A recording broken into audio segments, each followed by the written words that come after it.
আজকে তোমরা খুব সাবধান এবং সতর্কতার সাথে এই খেলাটা খেলবা, কারণ আজকে আমাদের সাথে কার খেলা পড়ছে? ব্রাজিল। 5টা কাপ জিতছে, 5টা ওয়ার্ল্ড কাপ। বুঝতে পারছো সবাই?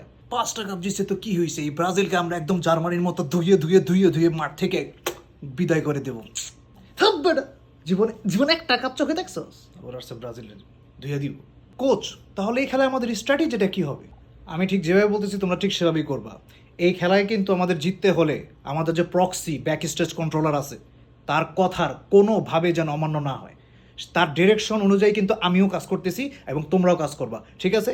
এই জিনিসটা সবাই মাথার ভিতরে ভালোভাবে ঢুকিয়ে রাখো এবং তার যেই দিক নির্দেশনাগুলো আছে সেগুলো পাই টু পাই তোমাদের ফলো করতে হবে, ঠিক আছে?